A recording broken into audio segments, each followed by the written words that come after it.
Thank you and welcome, and thank you for joining us here today at the ISO side session on One Size Does Not Fit All, making standards that work for everyone. My name is Julia Jonasson Tolv, and I will be moderating this session. And please note that today's event is fully virtual, and because of this, all the panelists, including myself, are joining remotely. The session is being recorded, and I am told that there will be interpretation provided, uh, hopefully in multiple languages. There has been a bit of a back and forth on how this will be done using a human interpreter or AI interpreter, but hopefully it will work for you and you will be able to get it in the language that you require.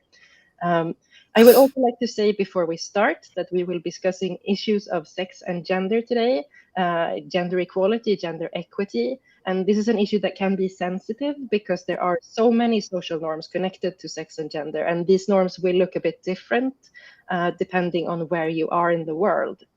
So when discussing this, especially if we are new to the subject and we don't really have a developed vocabulary, it can feel that we are at risk of using the wrong words, of offending people, making people uncomfortable, and that can be enough for someone's not to want to participate and to retreat.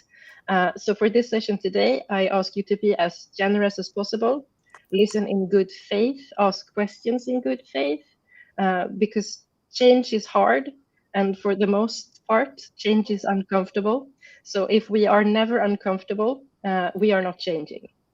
Uh, so please view this time together as an opportunity to learn and to change, and an opportunity to be a bit uncomfortable, because it's more important to be open to change than it is to be pleasant, correct, and to not learn anything. So gender equality and women's empowerment is one of the key areas for achieving sustainable development, as recognized by the Sustainable Development Goal number 5, achieving gender equality and empower all women and girls. And there are more than 50 gender-related indicators listed in the SDGs. And while progress have been achieved in this area, there are still significant disparities between women and men. And this can be seen in education, employment participation, access to clean water and sanitation. How you are affected by climate change is also connected to the sex and gendered practices around the world. Uh, Even when it comes to standards, because this is not an isolated issue, we see a growing recognition that standards are not neutral, but that they will impact people differently depending on the gender of the person.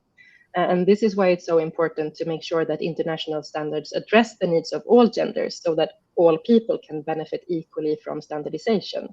And standards can be very important in supporting gender equality and a sustainable development. So you are very important in changing the world. Um, and ISO research on the relationship between gender equality and standards show that standards can and actually do have a different impact on people depending on the person's gender. Uh, but the level of impact can be very high or it can be quite low, depending on the availability and use of sex disaggregated data. So this is very important. Having the data and to be able to perform analysis on the data and to design, develop, and how to sort of do the application of the standards. So it's not only that the standards need to be there, they need to be applicable in a way that creates more inclusivity and equity. So including sex and gender in standard development, it will help promote the well-being of everyone by addressing the specific needs, interests, and experiences of people of different genders. And working on diversity and inclusion creates ways for ISO to create better standards leading to a more equitable society. And that's basically what we want. We want to create a better world. And in this session, we will talk, or we will allow industry standards to talk and to come together to share their knowledge on gender responsive standards and how they are contributing to a more equitable world. So we have with us live in this session, we have Sassi. Can you please introduce yourself? Thank you, Julia. Good morning, good afternoon, good evening to everybody around the world. My name is Sazi Azanga from South Africa. I'm working for South African Bureau of Standards, SABS. Thank you, Julia. Thank you. And we also have with us Fiona. Fiona, will you introduce yourself, please? Hello, everybody. My name is Fiona Pelham. I am chair of ISO 2012-1, which is a voluntary position. I believe, in fact, when I first chaired the standard in 2012, I was the youngest female chair at that time. So my day job is to be CEO of a not-for-profit, which for over 20 years has worked on creating a sustainable event sector. And the final point I would make is I was the first European female to chair a global association for event professionals around the world. And what you can count on from me in my input today is very honest and real insight. Thank you. Joining us super remotely in a recorded session because of technical issues, we also have Edward, so you will meet him later in the session today. But talking about ISO, the JSAG, ISO strategy, Sazi, I know that the ISO loves to use acronyms. I mean, even ISO is an acronym in itself. Could you please tell us what the ISO, IEC, TMB, JSAG, or GRS, what does that mean? What is it? Okay, yes, indeed. In the standards world, we like to use some acronyms and abbreviations. JSAG is basically a gender responsive standards, and it's a joint strategic advisory group on gender responsive standards. It's a joint group between ISO and IEC. Okay, and you and I have met in this JSAG, but so I know a little bit of what we're doing, but for the people listening in, what do the JSAG do? Why is it there? Okay. Firstly, JSAG is there to support the UN ECE declarations, supports the ISO Gender Action Plan, and supports the IEC Diversity Initiative by creating tools that ensure standards are gender responsive.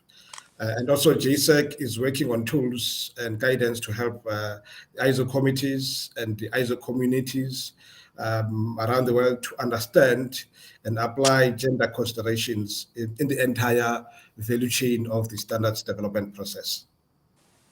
Cool. So when we are talking about gender responsive standards, because that's what we're doing, what does that mean a bit more specifically? How is it responsive? Okay, we basically mean a standard that reflects an understanding of physical differences, gender roles, and also equally addresses the needs of both men and women, or women and men, and it encompasses both sex and gender.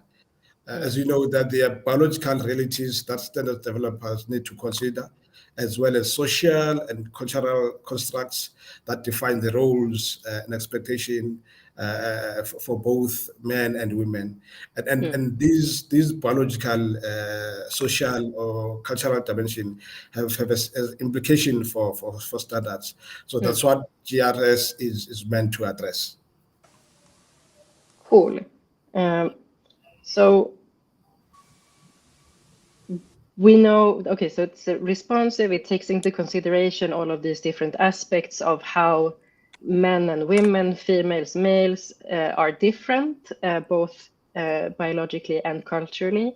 Why do you think it's so important for ISO to be involved in this? Why do we create this joint advisory group, and why do we work on this right now? I think the first thing that we have to come to understanding is that gender matters for the success of our work. And JSAG in December 2020 launched a questionnaire to both the IEC and ISO technical committees to collect data information on basically three things, which I'll quickly go to run through them. Firstly, was to determine the extent to which committees are currently addressing the gender considerations.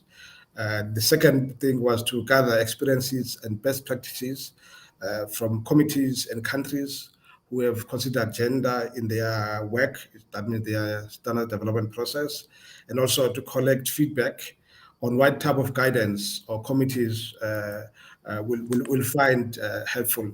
Just a few seconds to go through the response of that.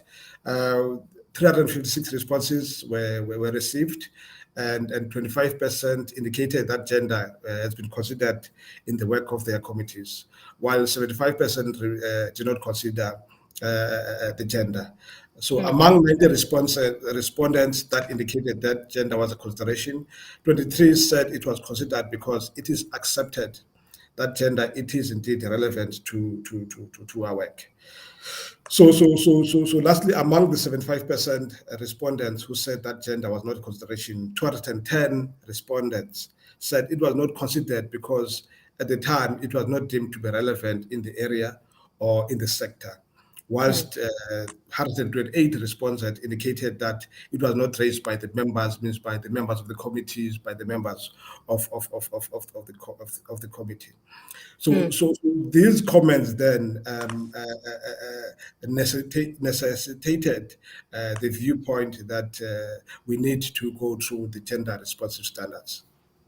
So there is both an issue of it not being even brought up in the different committees, but there is also this, maybe after today, we will see, this idea that gender does not play a role in this particular standard that we are looking at. And maybe if we are more responsive, if we are more aware, we can see that gender might be playing a part. Indeed. So, yeah.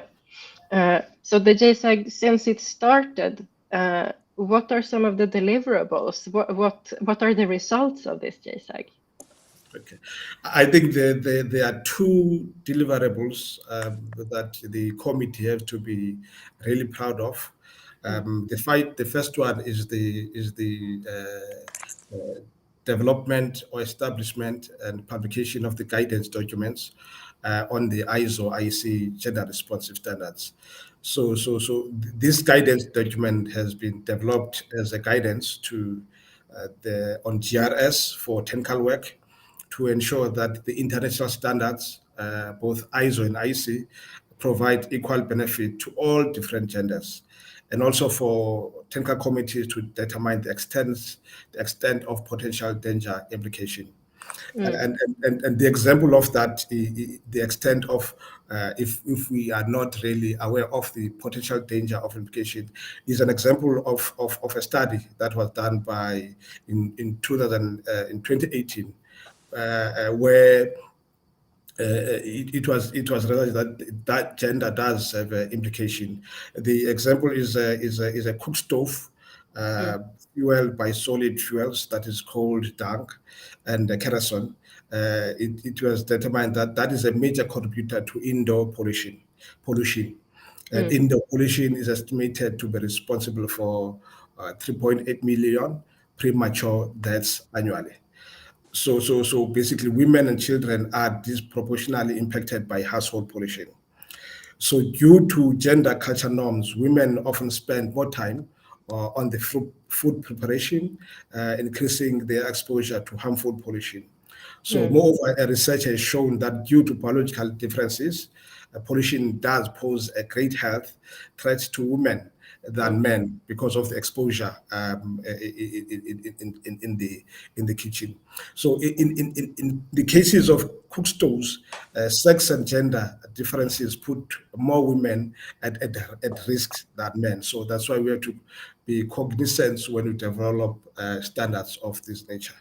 The second deliverable is an ISO/IEC learning module, which we also published. And the purpose of the module is to provide the standards developers all the technical committees, the working groups, with important consideration and question to aid them in ensuring that when we develop standards, the standards are gender responsive. So those are basically the two major deliverables that we have done so far. Thank you. Thank you. I would like to now that we know this, and we know that there are cultural differences, there are physical differences, there are societal differences that makes it so that the standards differently impact different people and also different genders. I would like to talk a little bit more, Sasi, with you about product standards at the SABS. Yes. Because I understand that SABS has developed some national standards that specifically support the SDG 5 and specifically the needs of women. So can you please tell us a little bit about what those standards are about? Okay. The SABS, or the South African Industry Aspects, has developed 3 product standards that talks about the specifically for the needs of women in standardization. The first one is called SENS 511, and I also mentioned their titles. It's called Women's Workwear. This standard specifically is designed for women, dress type workwear intended for women in the workplace in non-hazardous environments, home assistance, and hospitality industry. The second one is SENS 434, which is a general protective clothing. I must mention that this one was originally developed for men, and due to GRS 5, then it was adapted for women. And the standard covers the protective clothing used in assembly areas, in the mining industry, labor-intensive work environment. The sizing and fit was always based on men. As I mentioned, that it was previously done for men. And with more women being employed in these areas, mining area, the sizing and fitting became a serious challenge for ease of movement. So I think you mentioned before that we with terminology, we have not really get into terminology. So with women with curvy hips, and larger chest measurements had to be catered for because it was catered for men. So we had to develop new charts for women, and that included a lot of industry research and feedback from the industry sectors.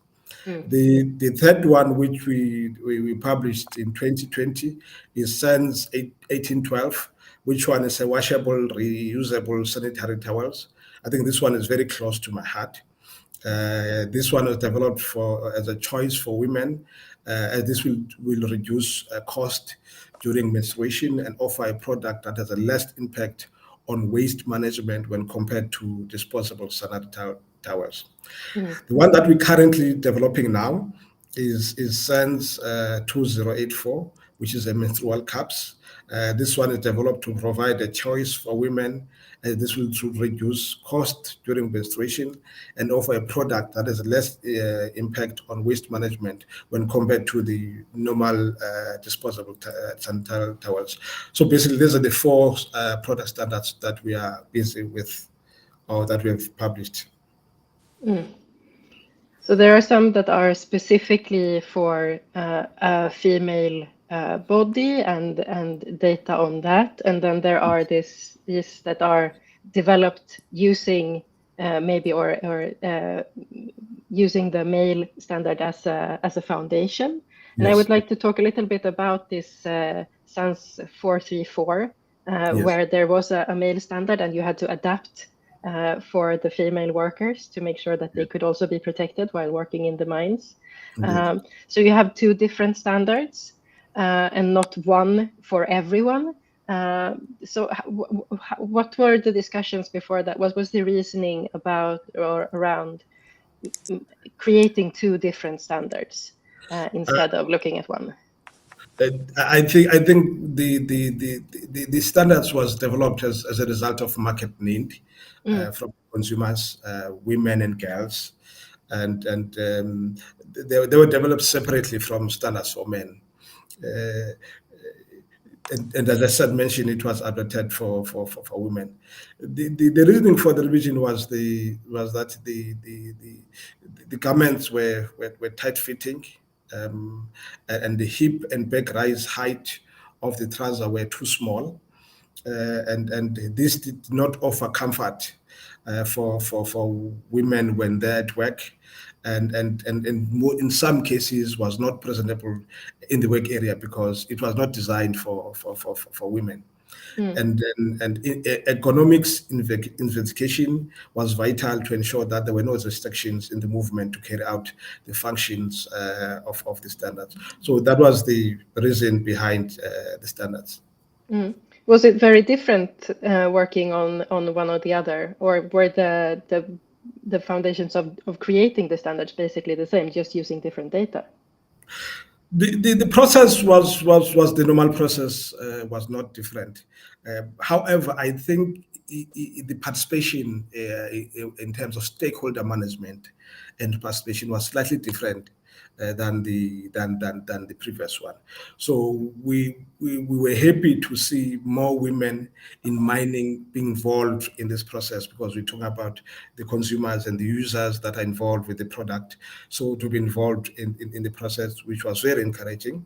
And we saw more women owning business that offer expertise in the supply of PPE for women.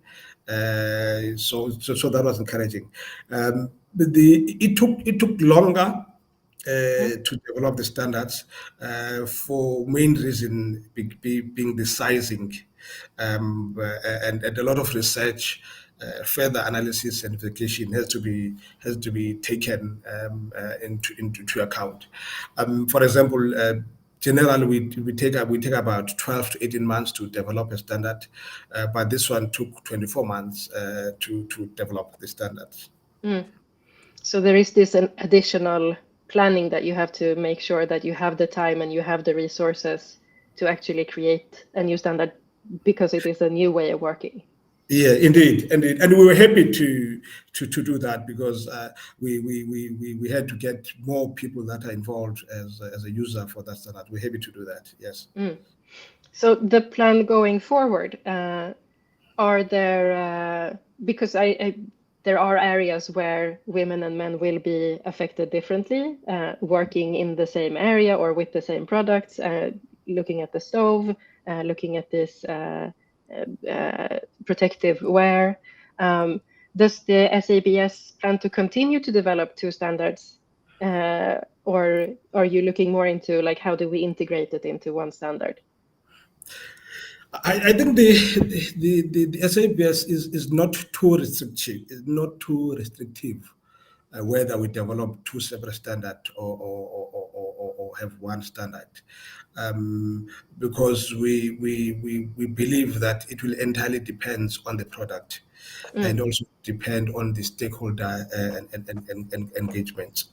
Like, for example, now currently the PPE and sanitary products are being assessed to be regulated. So as I said before, we're currently developing a standard for tampons with more women and more women doctors and gynecologists joining the committee. So we're not too strict on the process. We want to be flexible more enough so that we have more stakeholders joining the standard. However, the principles of standardization in terms of the all the principles, neutrality, objectivity will still be in place. But I think with forums like Women in Mining, Sanitary Dignity Framework, and menstrual health and hygiene being more vocal on women well-being, there'll be future standards to be developed in many areas, whether developed together or separately. I think that debate will leave it to the stakeholder and will give guidance on that. So basically, if there is a need, if you see that there is a need for it to be divided into a male specific or a female specific, because that will serve the users better, they will be safer if we have two different standards. You are happy to develop two different standards. Yes, we are happy to do that. I think we are happy to do that. Thank you very much. That's very interesting. I have to move on to Fiona. Okay. Not that I don't want to talk more to you, but we have this time limit. And Fiona, you are working on the ISO 20121 for sustainable events. Can you talk to us a bit about the purpose of the 20121 and sustainable events, and how your technical committee came to the conclusion that it wanted to use the JSAG guidance in the further development of the standard? So ISO, I'll talk a bit about ISO 20121, and then I'll talk a bit about how we've used the guidance so far. So ISO 20121 exists so that sustainability can be considered at every decision point in the planning and delivery of an event, just like the event that we are all currently part of right now. Unfortunately, ISO decided not to implement ISO 20121 in this event that we're currently participating in, but I'm hopeful that after hearing the impact the standard could have, there will be a difference made in the future. And I know many of us here are probably very familiar at having to champion the use of our standards before they are actually implemented in the stages before regulation. So ISO 20121 goes far beyond the basics of recycling bins or a web page that talks about sustainability or calculating carbon footprints.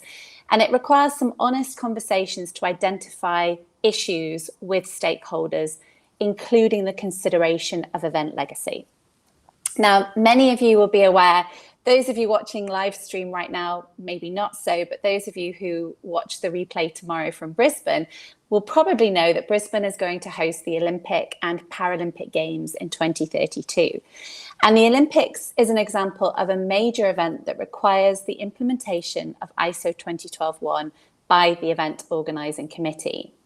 Now, many of the supply chain delivering the event that we're all part of today could have the opportunity to be involved with the delivery of the Brisbane Olympic and Paralympic Games.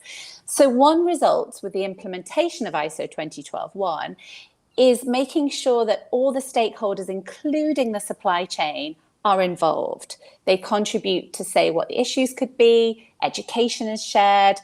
What could have happened for the ISO AGM is they could have asked for specific procurement requests and shared education. And that would have left the legacy that the supply chain would have been ready for the Olympics and Paralympic Games. So ISO 20121 exists to make a difference in how we engage as humans. And we've touched upon what that means from social norms, and Sazi mentioned social constructs. So how we engage is a vital topic for us as we develop in the standards world. Every single company in the world uses events to connect, to collaborate, to give a message. And no matter how sustainable your business operations might be or how sustainable your product might be, if you're not including your engagement processes in your sustainability strategy, it's going to demonstrate a lack of integrity, a gap between the delivery of your product and your actions as a business. So ISO 20121 exists to close this gap and to create a new future for business events, sports events, cultural events, where collaboration, engagement, and communication can be done in a way that advances the UN SDGs. And Julia, you mentioned there are over 50 indicators from the UN SDGs that reference gender. And actually, ISO 20121 is for the event sector, which is a predominantly female small business sector. So we've really worked hard to engage women in the process of developing ISO 20121. And one of the first processes we put into place is to report when we meet as a group what percentage of contributions are coming from women and what percentage of contributions are coming from men. And I'm happy to say that we're at least 50% in the working group and on the PC, but actually a bit over 50% in terms of female representation with the development of ISO 20121. Cool. So you are doing this data collection and the sex aggregated data where you can, and also using that to sort of further your work with the standard. Yes, definitely. Cool. because as I understand now, the standard is designed to benefit like every actor involved in the organization of an event. So from the supply chain, the event organizers, the workforce, the caterers, the transport company, the construction of, if there is a physical construction of an event, and also the participation, the participants.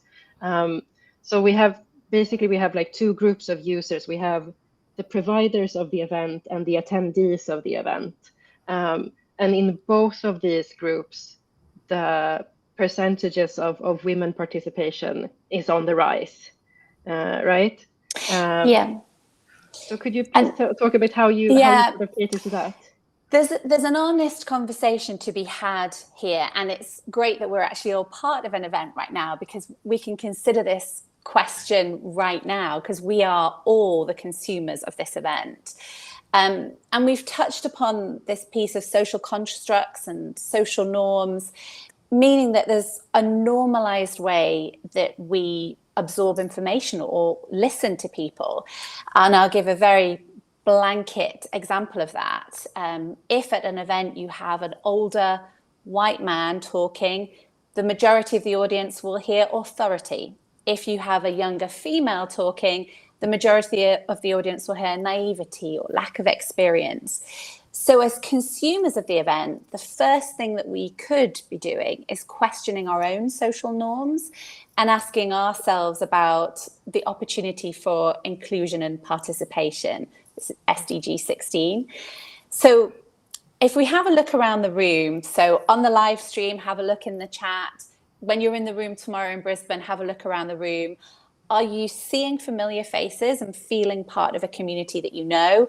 Or are you seeing all genders, ages, backgrounds, and almost feeling that discomfort at the number of new people that there are around? Julia, you mentioned this in your introduction. Change comes from that feeling of discomfort as well. So when it comes to gender, data shows us that providing a virtual way for people to engage, and when I say virtual, it's not just sitting at home and watching a live stream, it's actually engaging, being able to give an input that then makes a difference during the conference.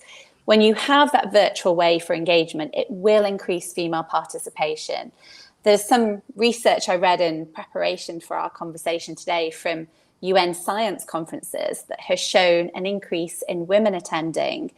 Some conferences an increase by 60%, some others up to 260%. And this is with the consideration that women in the STEM area usually only make up 33% of the researchers and the delegations going to the conferences. So that's one side from the participation, but equally the organisers of the event have to be questioning the social norms that they're operating within. So again, let's use our experience together today as an example. So this session's description talks about gender, and we're all talking about gender, but it's not in the session title. So is that because the organisers are operating in a social norm that doesn't prioritise giving the topic gender? Or the fact that on this session panel on gender, we've got 2 male speakers and 1 female speaker. So there isn't a balanced contribution there, which means that myself as the female speaker, when I speak about being a female in the ISO world, it's a little bit harder because there's no backup that's coming from another panelist. So what could this look like in the future? With ISO 2012-1 being implemented, these questions are being raised and the model of how events are being delivered is really questioned. One initiative that I'm involved in at the moment is related to COP28, with the idea that instead of people just traveling to the event, meeting the people that they usually meet on the same event setup that they usually have, there is a virtual engagement way, a people pavilion, so that anyone in the world can be involved in that and give their ideas and contribute. And that for me keeps me really inspired, because to round up on your question here, Julia, I'm going to share my personal insight, which is often not an easy thing to share on a panel with a lot of strangers from, I think there's over 600 of us here from over 40 countries. But when I was preparing for today, I found myself thinking, well, how can you, the listener, listen to me outside of your social norms if I'm stuck in my social norms? So if we were going to have an experience-changing conversation about gender and ISO standards, and if I was sharing with you the honest and the real experience of being a female in the ISO community, I'd need real courage to share that. And my social norm conditioning is, don't rock the boat, tell everyone how wonderful it is to be here and how grateful and privileged I am to be speaking to you, not upset anyone, and also not appear as any of the gendered stereotypes. Angry, bossy, overly emotional, opinionated, all of those things. And I'm not sure that the content I'm going to be sharing with you today is going to get us into that vulnerable, honest, experience-changing conversation, but I hope that it will open the door a little bit and leave everyone curious. And I do think that as leaders in the standard world, it is up to us to be questioning all of these social norms, all of these social constructs, so that we can look to the future. And I know in the opening session, partnerships was mentioned as key, and it's also coming out as a key theme from New York Climate Week, this need for partnering to create the solutions we need in the world. And I think if we question our social norms, we can partner better. Thank you very much. I have to wrap up this session because we have to move on. But Can I just make one comment on that, Julia, to really bring this to life? Very quick. So just to bring this really to life, we spoke at the start about the timings and the amount of time that's being reflected from the speaker. I haven't had the same amount of minutes as the previous speaker. So again, this is like where real life is coming into play. Yes. And just to make that point made. Yes. How the time is divided is both equal and unequal, depending on your perspective and where you are. And we can talk more about this, but I like that we are getting uncomfortable. And I like that you're talking about how the theoretical framework of a standard sort of changes when it meets the reality of our lived experience. Absolutely. That's very, very interesting. And how you apply the standard is really where you get the effect on both on gender inequality and on gender equality. Yes. And if I could leave one request for all of you today, it would be to really question your social norms that you're operating within as you're attending and contributing to the conference. Yes, please do. And please also, I haven't said this earlier, but please also post your questions because we will have a short Q&A at the end of this session. So please post your questions and hopefully we will be able to answer them. But now we will move on to the remote session, and we will listen to Edward talk about information security management system with the ISO 27001. I would like us to move on to the ISO 27001, Information Security Management.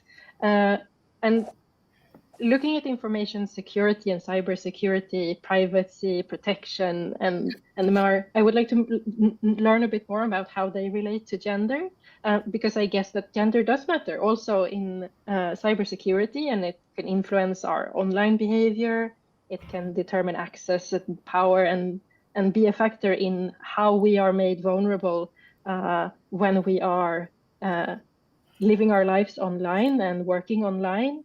And as a result, malicious cyber operations can differently impact different people based on gender identity and expression. And it's important to recognize and understand the different ways women and men experience threats and risks in cyberspace, and the underlying and more fundamental gender divides that are located within sectors of economic, social, political, and cultural context. So, Edward, you are an expert in this standard 27001. So the links between gender and cybersecurity, they might not be the most obvious. And I'm sure that many attendees here would like to know more about how gender does matter when looking at how we are impacted in cybersecurity. Could you tell us a bit more? Sure. Now, from a standards perspective, you're quite right. It's not quite obvious whether there is a link between information security and gender. I've been working in this area for 40 years plus, and when I first started, it was certainly a male-oriented world then. Luckily enough, today, as we speak, we've got far more females involved in the work of the committee I belong to. In general, information security standards like 27001 are generic. They're language neutral as best as we can make it, and they're not biased towards any gender. So in general, we don't see any difference between when it comes to a security process, a method, or a parameter. For example, a login process requires a username, a password, and maybe some other parameters, which are all neutral. And there are many other processes, cryptography, digital signatures, access control in general. So it's not obvious from a standards perspective that there are gender problems. I think the real problem comes when these standards are implemented in the real world in an organization. And for example, 27001 is a management standard. So when these standards like 27001 are implemented in the real world, we're talking about what happens at the management level or the operational level or the technical level. What happens to how they implement the standard to allocate security resources and roles? As we know, for many years, men have dominated organizations when it comes to security. They've had the key roles, leadership roles, decision-making roles, etc. And so I would argue, and someone can correct me if they can prove otherwise, that it's not the standards itself, it's how the standards are being implemented and used in practice, which is the problem. Thankfully, today we've got far more females engaged in cybersecurity and taking up key roles, key posts, both managerial, operational, and technical. However, the females make up less than 25% of the cybersecurity workforce. So we still have a long way to go. There are one or two very significant areas, and you mentioned risk. Risk is a particularly difficult issue, which we do deal with in 27001. And from a standards perspective, it's neutral. But when it's implemented in practice, that's where you might find a gender difference, mainly because some people are risk averse and some people are risk takers. So there is a psychological aspect of taking risks or averting risks. So my argument is that, or my position is that it's how the standards are being implemented in practice. We do need to make sure that more women are engaged in businesses, more women are taking up these positions alongside men of key leadership roles, key security decision-making roles. There are many other issues regarding standards and gender. For example, there's the significant gender gap in access to digital technologies in different parts of the world. There's also STEM education. And there is a very good report from the UK on gender equality that goes into these issues. So I think we've got a long way to go, but certainly we're trying our best in my ISO committee to make sure that our standards are gender neutral. But so looking at and trying to understand where matters of gender come into this, it's a lot to do with when the sort of reality of where you are applying the standards meet the sort of more intangible or maybe theoretical part of how the standard has been written. So the meeting of the real world and the standard, that's where you have these gendered clashes, basically. Sure, because 27001 has requirements like management shall allocate security roles.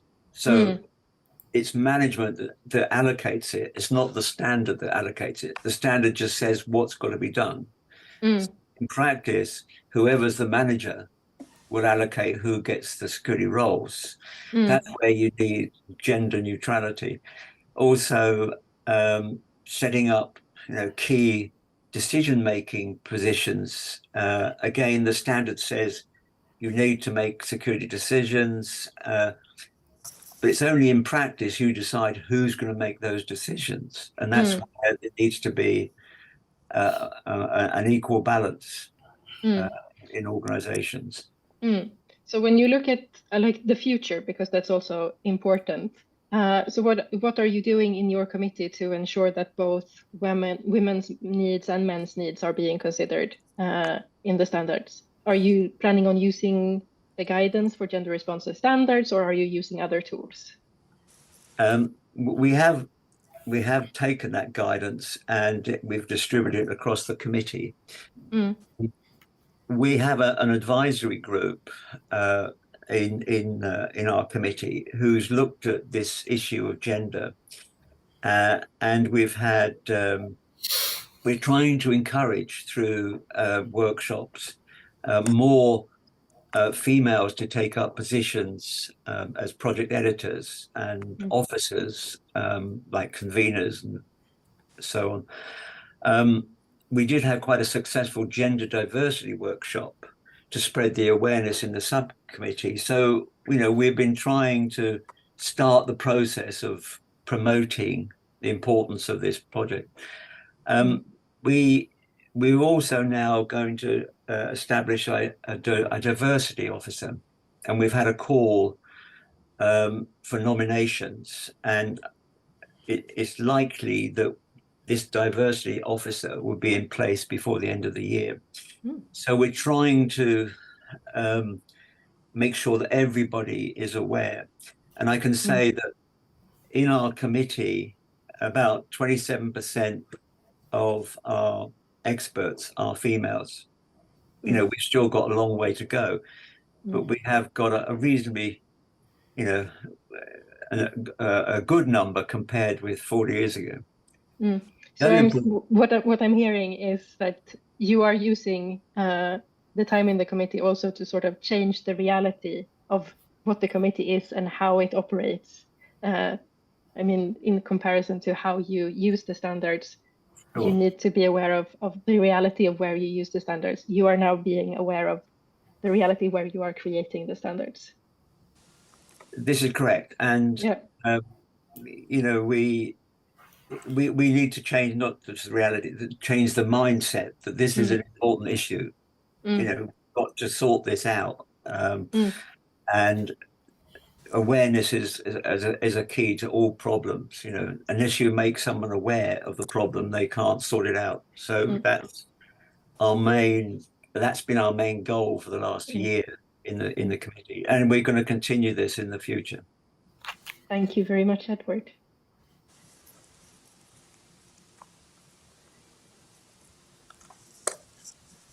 Need to unmute or mute myself, but that concludes the expert sessions, and we have a great question that was posed to us when it comes to gender inclusivity and standards, and they are created now for one or two genders.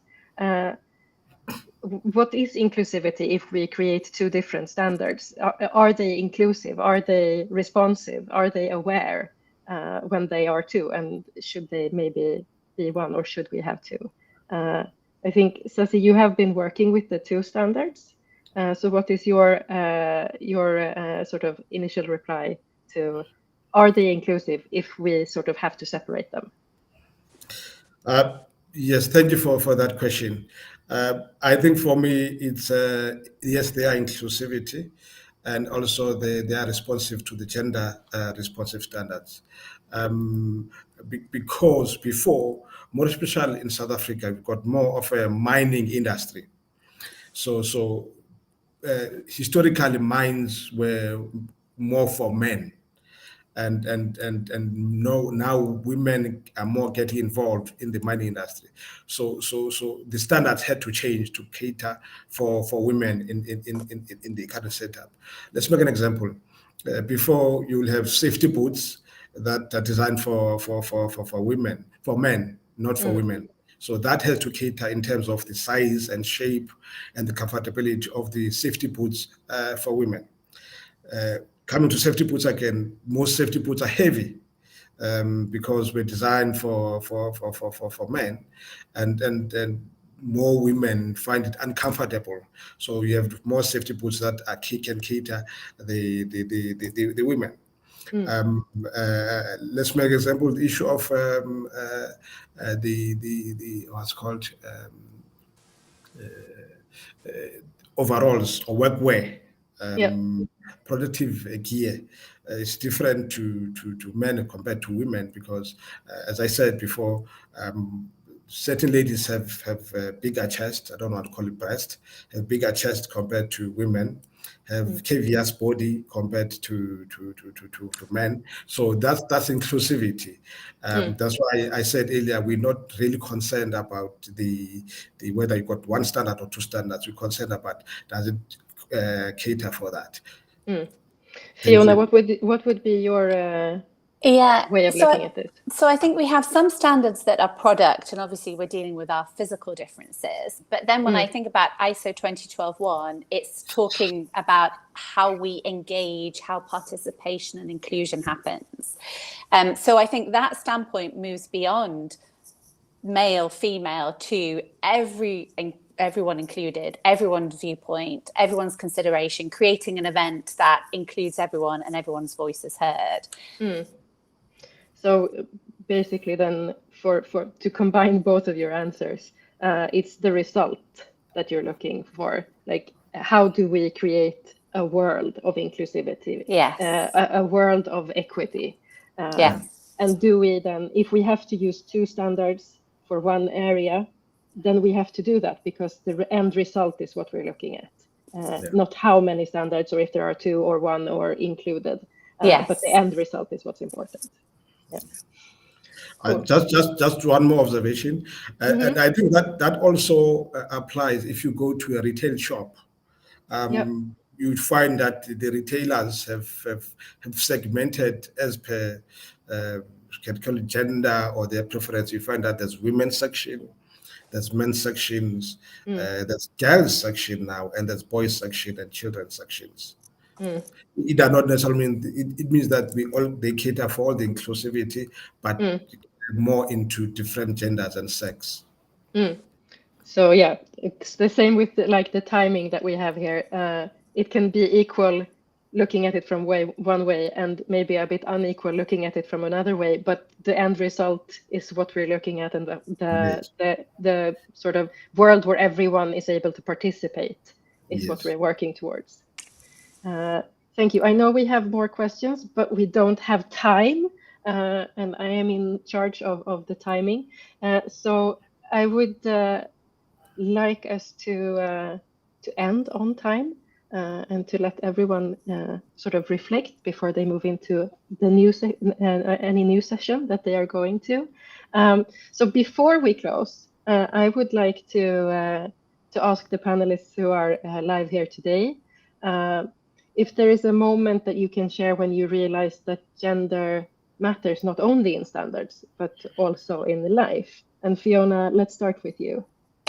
Yeah, so ISO 2012-1 is very much about, as I keep saying, inclusion and participation, and everyone's voices being heard for the voice that they actually are. One of my biggest life moments of realizing what a barrier gender could be is when I was chairing a major association for the event sector.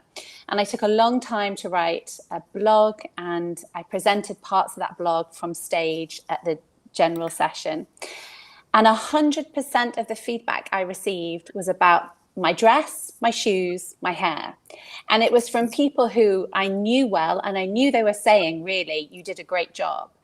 But I spoke to my fellow chair, who was a man, and said, does anyone ever give you that feedback? And he was like, never has anyone commented on that. And I was so disappointed, because the content was rich, and that's what I wanted people to hear. And I couldn't tell if they'd heard that or not based on their feedback. Sassy, do you have a moment in time where you sort of realized that, oh, this is an issue, not only for standards, but also for me in life? Yes, I think for me, it's, I'll talk more about SANS 1812, which is a washable, reusable sanitary towels. I think it made me to reflect in life. I remember when we were schoolboys, the younger age, more than 40 years ago, we used to laugh at girls that we will have unfortunate incident in class. And this will reduce costs of menstruation, more especially in the developing countries. Just a brief. I just saw two of my fellow South Africans, Zakani, Cynthia Mieni, and Mulapo Jonathan. I think they will agree with me on this, that in South Africa we've got more disadvantaged areas, like farms and rural areas. And the study that was done by Stelo in 2020 identifies that the school girls can lose the missing is about 25% of their school timing. So because they don't have sanitary towel or sanitary pads, I think this will go a long way in encouraging school girls to go to school. And I think we in a right way when we have gender responsive standard that can talk even to the school girls that are at a disadvantaged area. So that will reduce the cost of menstruation. The school girls will go to school more often because now they will not have to lose any school. And lastly, the impact of that is that the more you lose school, the more you have less confidence to go to school, and it might result in dropout in school. I think this will go a long way to improve that. Thank you, Julia. Thank you. I think before we listen to Edward's answer, that I think will be the last thing that we do together here in this session, I would like to say that there are commonalities between all of your answers in how the physicality of the body sort of interacts with the perceived gender of people and the social interactions that we have with this perception of gender, and that both of these are always very much present and always very much important in how we create and how we understand the world. So thank you, everyone. I will let Edward have his reflection on this question as well. Thank you. Thank you, Julia. That's a very interesting question. How have I experienced gender in real life? I can give an example going back many years when I did teach at one point a boys' school, mathematics, and I also helped out with the fencing in the school. And at one point, they arranged a match between the boys' school and the girls' school. Well, this was quite funny in one sense. The boys were very frightened of fencing the girls, because fencing means that the sword, you score points by tapping the sword on a certain part of the body, and the boys were very worried about this. And you know, they never experienced this before. They didn't like to hurt girls, So they were very worried and nervous. At the end of the day, they lost the match. The fencing master at the end of the day explained to the boys, well, you lost the match not because you were nervous, it's because girls have a different center of gravity than boys. And so when you're lunging on a fencing piece, you have a different sort of force of lunge at a different height. And so that's why you lost.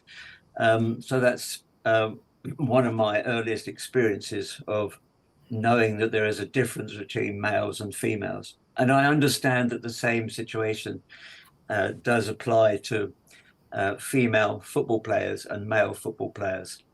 So it's the boys' nervousness was not the problem. It was the problem that their center of gravity was different from the girls. I hope that makes sense. Thank you. So thank you everyone for participating today. I hope you have been a little bit uncomfortable, at least some of the time today, because that means that we are changing and we are changing together, and together making a more inclusive, equitable world for women and men and everyone who are here. So thank you very much. You did a great job, Julia. Thank you. Wow, you were great. Thank you. Bye-bye. Bye.